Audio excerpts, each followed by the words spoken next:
Welcome to yet another Aspire demonstration movie. In this movie we'll demonstrate client-server code splitting, a protection developed by the Fondazione Bruno Kessler from Italy.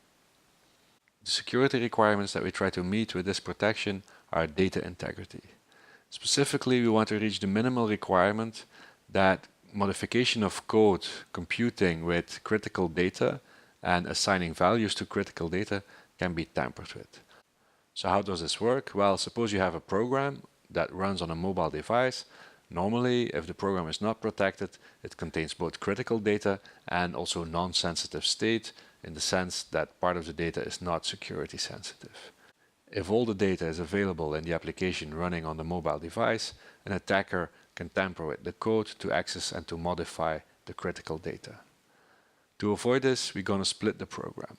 On the client side, we still have a program that contains the non-sensitive data, but on the server side, we will also have another program running in parallel, and that will keep track of the critical data.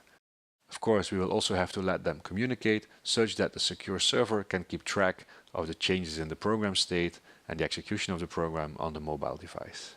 Now, if an attacker who has access to the mobile device or a developer board or so in his lab, if that attacker wants to tamper with the critical data, he has no access to it. More concretely, what does this look like when we apply it on an example? Here we have a vanilla code fragment.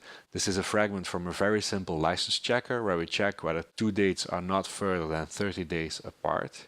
And you see that lots of computations happen on these dates. Once we transform the code, the protected code will look like this. You see that the computations have disappeared from the client-side code, and instead lots of synchronization primitives have been inserted, and also some code to ask values from a server.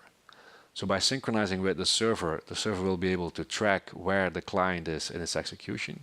And by asking for values, the client still has access to some of the data when it's absolutely necessary on the client side. So the code you see here will execute on the client. On the server, similar code will execute. Now you see that all the computations are still present. They will be executed on the server. And you see that the server performs a number of checks. That's to keep track of the execution on the client. And also, when necessary, it will answer questions for data on the client side. I propose that we now look at this protection being used on one of our project use cases. In this case, it will be on the Linux version of the SafeNet use case that contains a much more complex license manager. So we'll switch to the virtual machine. In the left terminal window here, we're on the development board. This is an ARM board. And you see if we run an unprotected demo, it prints a riddle and the solution. On the other window, we have a server. Let's compile the application there and deploy the protections. Now the compilation takes a while, so in the meantime, let's have a look at the code that's being protected. Here you see a function from the SafeNet use case, and then in that code you see we have a code region that's annotated by Aspire annotations, and we've marked three variables, rtime, last access, and end date, as variables on which we want to move the computations to the server. In the meantime, compilation is going on in the background. Again, this is very slow, but we can already look at the directory where the server stuff will be installed. You see this directory is empty. Compilation continues.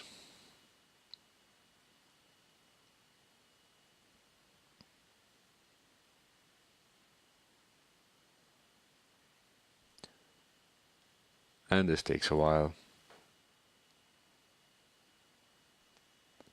Almost there.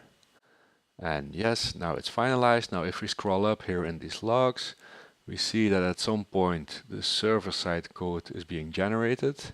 You see that we have here the compilation of the splitter server. You see that here with some warnings, but that's not very important. You also see that the slice to be executed on the server side is compiled. You see that here. And also a slide handler is compiled. The slice and the handler are compiled into a dynamically linked library, and that will be loaded by the splitter server when a request comes in from an application. You see that in the online backends, code has been generated, and indeed here the splitter server is compiled. And if we go to the directory of this one instance, you see that the slice was compiled there. And if we look at the slice and we scroll down a bit, you see here lots of check send, check sync operations This was clearly the server side of the slice that was moved onto the server. If you look at the client side, you see invocations of communication primitives have been entered. Here you also see that at some points values are requested from the server. In this case, it happens for this comparison. In the original code, the comparison was here. So you see clearly there's going to be communication between the client and the server, and part of the communications are pushed onto the server and values are transferred between the client and the server. Now if you look at the running processes, we see that in fact the splitter server has already automatically been started by the compilation script, but for demo purposes it's easier if we execute the splitter ourselves. So we kill it first, and then we go into the directory where it was installed, and we launch it from there. Well, actually we will not launch it yet. Let's go to our board.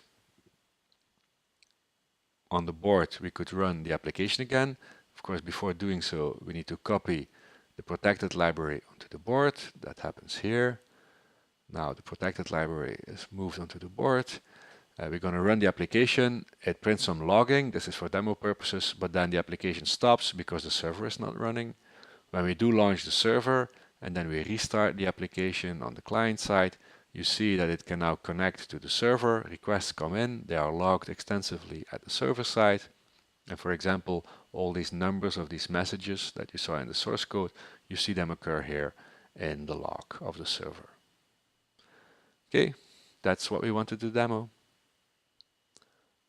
The Aspire project received funding from the European Union's 7th Framework Programme under Grant Agreement number 609734.